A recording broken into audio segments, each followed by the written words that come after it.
अस्सलाम वालेकुम वरहमतुल्लाहि वबरकातुहू। जी साहब, सवाल ये है कि एक शख्स के पास सोने की बाली थी जिसको किसी ने गस्ब कर लिया था। वासिक का पता चलने के बाद जब मालिक बाली वसूल करने जाता है तो पता चलता है कि उस बाली के टुकड़े टुकड़े कर दिए गए हैं। तो अब वो गासिब से तावान वसूल करना चाहता है।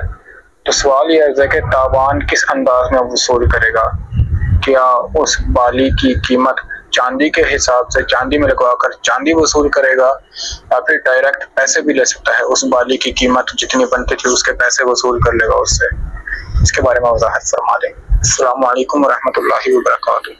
जी वालेकुम सलाम रहमतुल्लाहि व बरकातुहू। आपका सवाल है कि किसी ने किसी की जो कान की बाली है वो गस्ब की थी, तो अब पता चला है कि फलां आदमी के पास है, तो अब उससे तावान तलब करने के लिए वो जाता है। तो वो कहते हैं कि वो तो टुकड़े टुकड़े कर दी गई है, तो अब पूछ रहे हैं कि अब उसका तावान किस तरह वसूल किया जाएगा।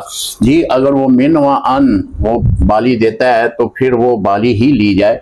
जिस तरह आप कह रहे हैं कि उसके टुकड़े टुकड़े कर दिए गए हैं, वो टुकड़े टुकड़े आप ले लें, उसको बनवा लें, जो भी उसकी उजरत होगी वो टुकड़े टुकड़े करने वाले के जुम्मे होगी वो देगा, क्योंकि उसने किसी के गज़ब की हुई बाली को इस अंदाज में टुकड़े टुकड़े करना उसका हक ही नहीं था।